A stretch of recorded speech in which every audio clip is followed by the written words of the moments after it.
It began with a whisper from deep inside the palace kitchens. A maid, silent for years, finally spoke about an order that changed everything. She said it came from the very top. No letters, no witnesses, just a single command that rippled through the royal household. Within hours, corridors filled with tension, and loyalty turned to fear. When the story reached the press, the palace denied nothing but explained even less. What had been a rumor became a reckoning, and the question hung heavy in every hallway. Who truly gives the orders behind those gilded doors? The whispers begin. The royal household has always survived on a delicate balance of loyalty and secrecy. Staff move through corridors where privacy is sacred and talk is currency. Yet all it takes is one quiet voice for that balance to collapse. From maids to chauffeurs, a passing remark can travel from a palace corridor to a newsroom within minutes. The monarchy depends on silence until someone decides to speak. History shows how one whisper can reshape an entire era. After Princess Diana's death in 1997, statements from former staff changed public memory. Her driver, her chef, even her butler offered pieces of her life that no biography could. Each recollection softened the tragedy and deepened her humanity. For the palace, those accounts were both a blessing and a warning. Once the private becomes public, control is lost forever. Modern media amplifies what used to stay hidden. A single unnamed palace source can trigger thousands of online posts in less than an hour. Editors know that a quote from inside the walls sells better than any official announcement. Whether it's true hardly matters. The headline lives longer than the correction. The whisper becomes the story, and the story becomes truth. Behind every curtain and every closed door, there are stories too powerful to remain secret. The theme is clear. The palace shows only what it chooses and hides the rest in plain sight. Every smile on a balcony and every carefully written statement masks the noise beneath. In a world hungry for revelation, silence itself becomes suspicious. The crown has always trusted in silence, but silence requires discipline, and discipline demands loyalty. For centuries, servants were bound by oaths that outlasted their service. Some kept those promises until their final breath. Others broke them for conscience, money, or both. The next chapter of royal secrecy begins with the rules that once kept every tongue still, and the few who dared to defy them.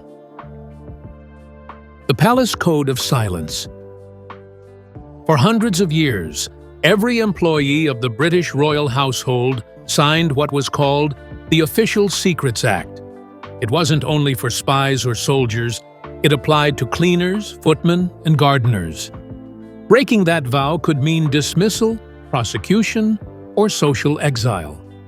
The idea was simple. Loyalty was a lifelong duty. The royal household functioned like a living archive, each person a silent page. Until the 20th century, almost no servant spoke publicly.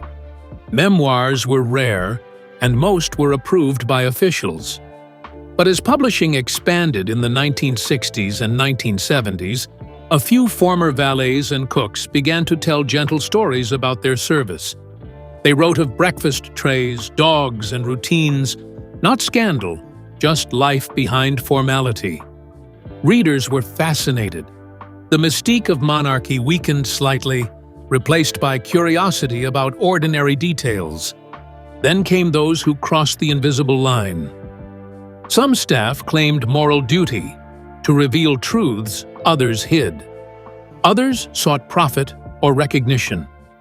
The divide between loyal and traitor blurred. A former footman once said, "You can't serve history and stay invisible forever." In that sentence lay the heart of the problem. Service to the crown and honesty to oneself rarely walk together. As the 21st century approached, the old code cracked. Television and tabloid culture rewarded confession, not silence. Former aides sold memories. Interviewers paid well for anecdotes. What was once forbidden became fashionable. The palace adapted by tightening contracts and issuing legal reminders, yet the spell had broken. The code of silence still exists, but now it lives beside temptation. When the code finally faltered, one man embodied the cost of speaking out. He had served Princess Diana from her early years at Kensington Palace until her final days. To some, he was her most trusted confidant. To others, a man who betrayed her memory. His name would dominate headlines for years, proving that once a servant's voice is heard, the palace can never take it back. The butler who spoke. In 2003, former royal butler Paul Burrell faced trial at the Old Bailey for keeping Diana's personal belongings. The case gripped Britain for 2 weeks, filling front pages and nightly news bulletins. Just as the prosecution seemed certain, Queen Elizabeth II intervened. She remembered that Burrell had once told her he was safeguarding the items for posterity. The charges were dropped. Overnight, he became both villain and victim in the court of public opinion. Burrell had served Diana for more than 10 years, witnessing her private heartbreaks and small joys. After her death in 1997, he guarded letters, photographs, and notes that captured her unfiltered thoughts. When his memoir, A Royal Duty, appeared later that year, it sold over 1 million copies. The book revealed moments of tenderness and frustration inside Kensington Palace. Details so intimate that readers felt they finally met the real woman behind the crown. The reaction was divided. Admirers praised Burrell for keeping Diana's voice alive. Critics accused him of betrayal. Tabloids labeled him the butler who talked too much. Talk shows debated his motives for months. Yet beneath the noise, his account forced the public to see what life inside the palace truly cost. It was not glamour. It was exhaustion wrapped in etiquette. Burrell's story became a warning etched into palace memory. The institution learned that no contract, no law, no fear could fully silence experience. Once a royal servant speaks, the monarchy loses its monopoly on truth. From that moment, every household memo, every closed-door conversation carried the echo of risk. The crown could control protocol, but never the human need to be heard. After Burrell's revelations, others followed. Former maids, footmen, and even royal chefs began publishing their own accounts. Some offered warmth, others criticism, but all pulled back the curtain further. What started as one man's defense became a chorus of voices describing life inside the world's most private family. The next part of the story belongs to them, the quiet witnesses who saw everything and finally chose to speak. Made to witness. After Paul Burrell's 2003 memoir broke the royal code, other palace workers began to speak. Former maids, footmen, and valets from Queen Elizabeth II's household quietly shared their own stories. They didn't describe scandal, but routine: polished silver, timed breakfasts, handwritten notes left on trays. Routine becomes ritual, one recalled, and ritual becomes religion. Their memories revealed a world where discipline ruled every moment, from 6 a.m. tea to midnight lights out. Most of these voices came from those who had served in the 1950s through 1970s, a time when hierarchy defined every gesture. One maid remembered how she had to step backward when leaving a royal room. Another recalled starching curtains until they could stand upright. Such details fascinated the public. The monarchy, often seen as distant, suddenly appeared human, built on ordinary habits repeated every single day. Yet even these gentle recollections carried risk. The palace valued loyalty above nostalgia. Publishers loved the stories, and newspapers turned small memories into bold headlines. The Queen's Breakfast Secrets, one tabloid teased in 2010, quoting an old servant who described cornflakes kept in plastic boxes. What began as affection quickly became intrusion. The line between sharing heritage and selling privacy blurred with every headline. Still, these memoirs changed how the world viewed royalty. They showed kindness, fatigue, humor, and imperfection, proof that crowns sit on real people. Behind the protocol stood laughter, frustration, and compassion. The more we heard from those who dusted thrones and ironed uniforms, the more the monarchy seemed less marble and more flesh. The quiet witnesses had finally been heard.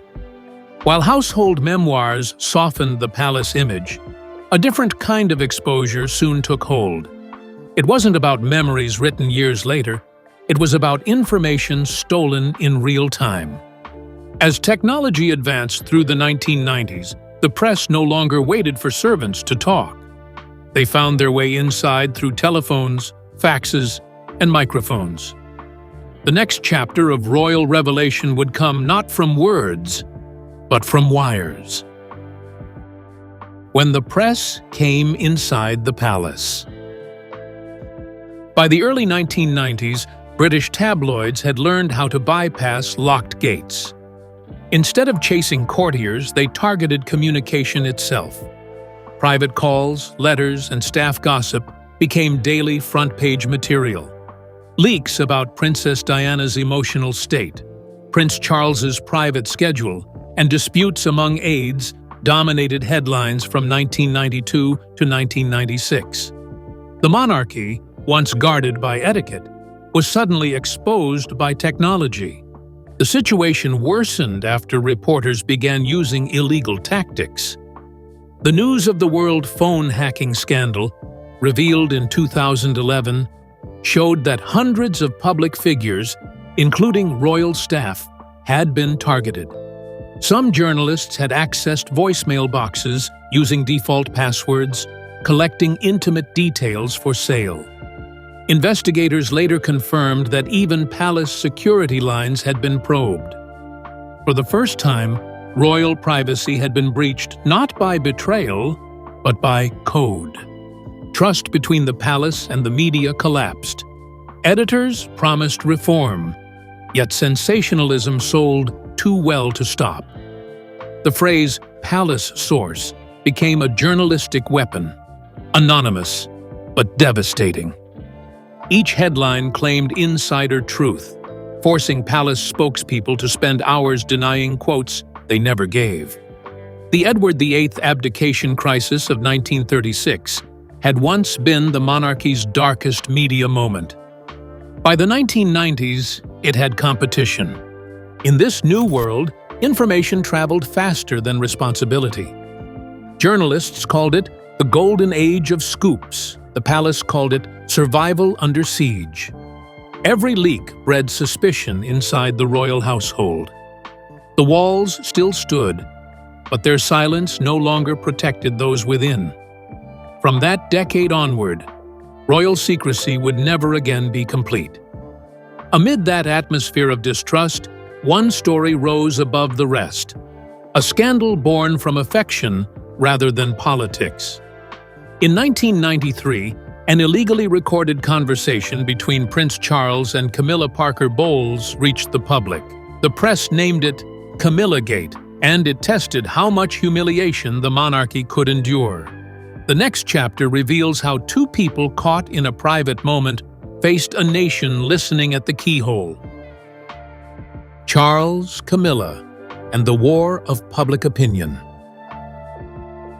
The Camillagate tapes surfaced in January 1993, printed first by an Australian newspaper and broadcast worldwide within 48 hours. The recording captured an intimate late-night call between Prince Charles and Camilla Parker Bowles, never meant for public ears. In a single weekend, the heir to the throne became the subject of global ridicule. The monarchy's struggle to modernize collided head-on with the age of intrusion. For Charles, the humiliation was immense. His marriage to Diana had already strained under public scrutiny, and now every word of affection toward another woman was replayed endlessly. Polls that year showed his popularity dropping by nearly 40%. Cartoonists mocked, comedians joked, and commentators wondered whether the future king's credibility could ever recover. The palace issued no denials, only quiet sorrow. Camilla, then still a private citizen, faced worse. She withdrew from public events, pursued privacy lawsuits, and endured relentless press pursuit outside her home in Wiltshire. Friends recalled her answering machines filled daily with journalists' requests. For years afterward, Camillagate became shorthand for royal scandal. Yet with time, duty, and consistency rebuilt what gossip destroyed. By the early 2000s, public sympathy began to shift. People saw resilience instead of disgrace. When Charles and Camilla married in April 2005, their redemption felt complete. They had learned a painful truth that every modern royal must face. In the era of leaks, survival depends on transparency, not denial. Their eventual acceptance showed that patience and purpose could outlast any headline. The monarchy had taken another blow, but this time it learned to breathe through it. 2 decades later, another couple would face the same storm, this time armed with microphones, podcasts, and social media. The royal story moved from newspapers to screens, from rumor to direct speech. Prince Harry and Meghan Markle would turn private grievance into global conversation, forcing the palace to confront the full weight of the digital age. The whispers had gone worldwide, and there was no turning back. Meghan, Harry, and the modern leak machine. By the late 2000s, the royal information game had changed. Smartphones, social media, and digital tabloids turned palace gossip into a 24-hour cycle. When Prince Harry and Meghan Markle joined the royal family in 2018, they entered a system already struggling to control its own narrative. What began as celebration soon became conflict. The couple claimed that personal details were being leaked to the press by palace insiders. Trust between households broke apart. Legal teams quickly became part of royal routine. In 2019, Meghan sued the Mail on Sunday for publishing a private letter she had written to her father. The following year, Harry launched cases against The Sun and The Mirror, accusing them of unlawful information gathering. For the first time, the monarchy's younger generation fought back not through silence, but through the courts. The palace, caught between loyalty and law, watched in discomfort. Then came March 2021, and the interview that defined a new era. Sitting opposite Oprah Winfrey, Harry and Meghan spoke openly about mental health, race, and feeling unsupported inside the firm. The conversation reached over 50 million viewers worldwide. For a family that had spent centuries controlling its image through distance, this level of exposure was seismic. The Crown's strength, its silence, suddenly looked outdated. Social media magnified every reaction. Within hours, hashtags like #TeamMeghan and #StandWithHarry flooded platforms. For every defender of the monarchy, there was a critic. The digital world had no gatekeepers, no editors, no off-the-record restraint. Every pause, Every omission became its own headline. The lesson was unmistakable. Royal secrets could now escape not through staff or scandal, but through the royals themselves. With the monarchy facing an online battlefield, the palace had to rethink its defenses. Press statements and photo calls were no longer enough.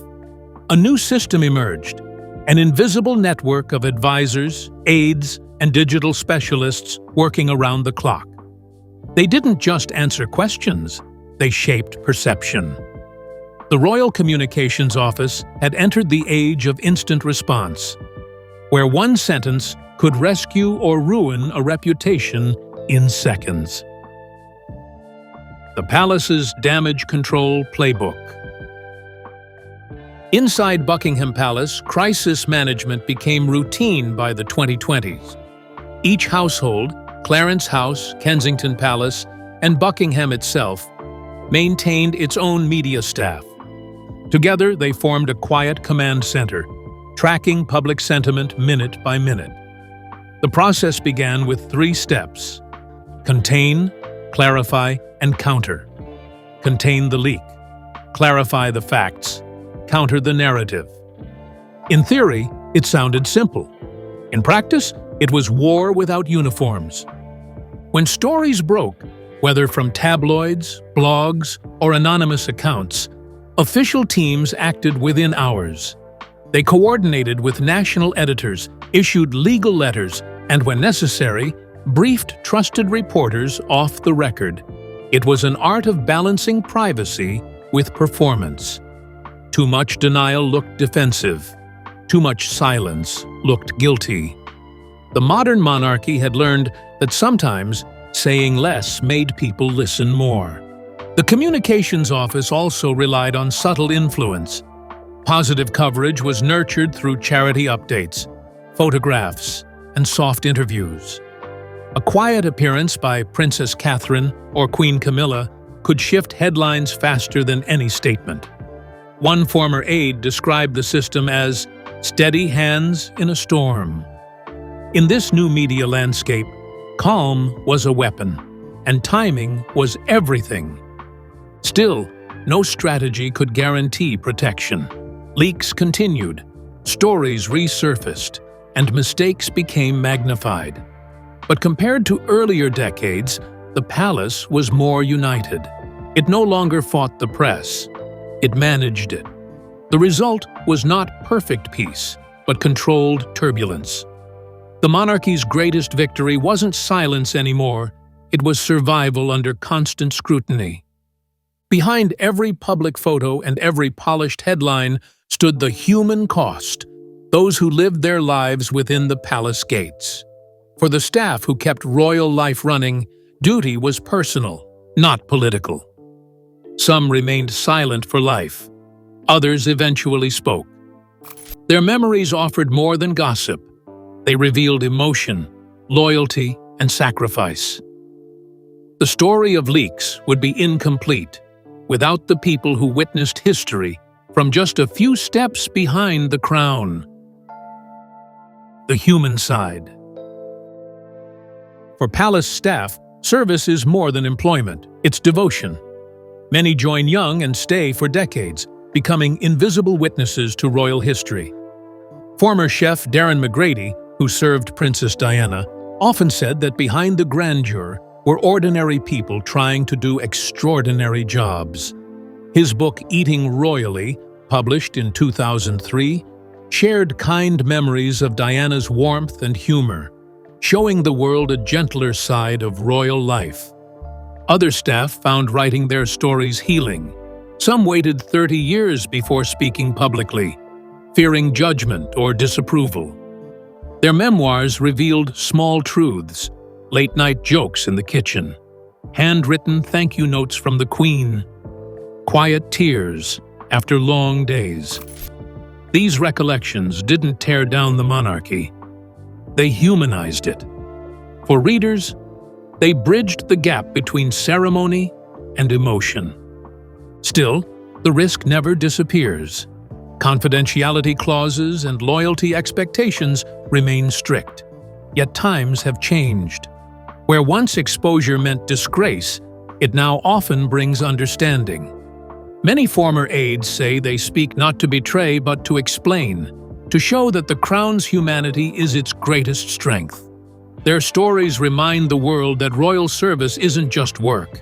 It's life lived under history's shadow. These unseen men and women are the Crown's quiet foundation. They have seen births, weddings, and funerals, moments both magnificent and raw. Their silence built stability.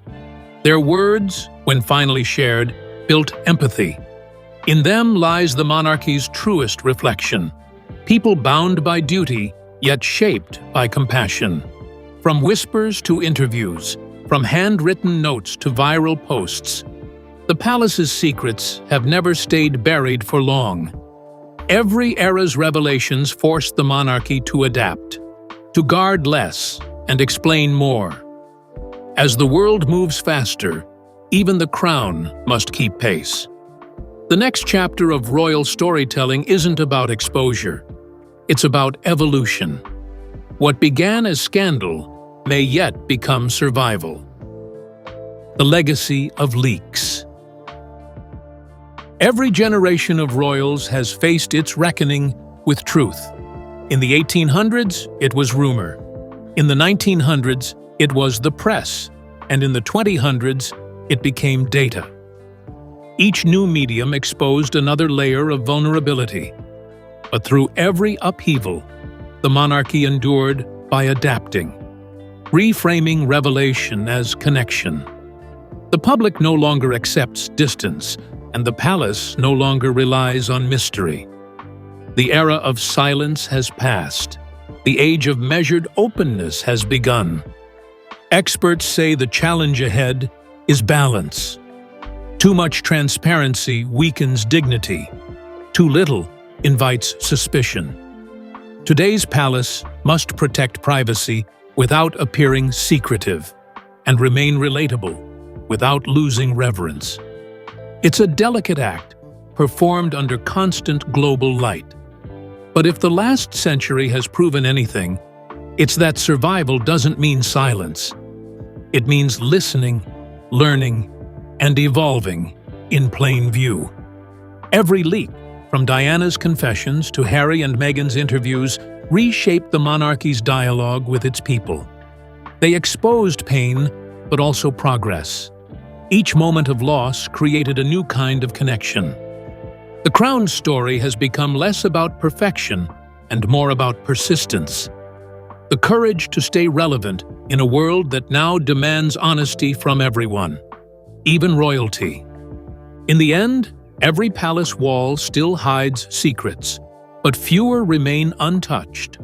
What began as whispers has become conversation, and what was once scandal has become history.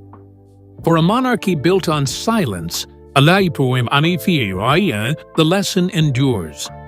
Even a single voice can echo for generations, reshaping not just perception, but legacy itself.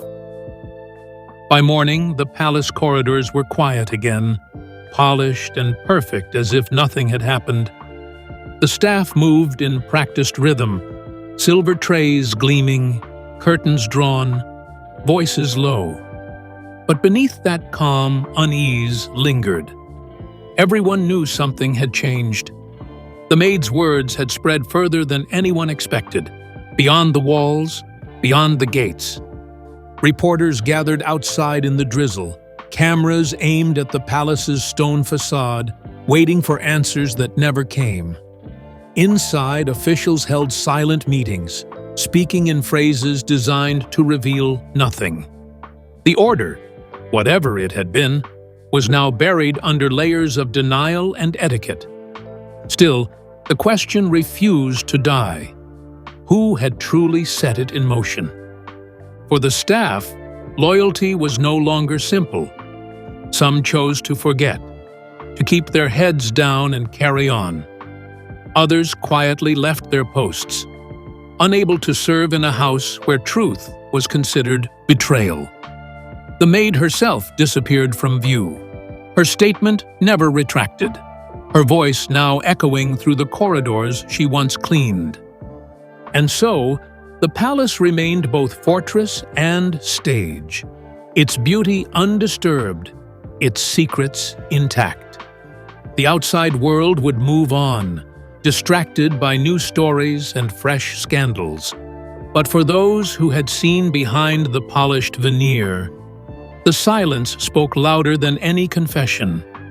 In a kingdom built on ritual and reputation, the smallest whisper can shake the crown.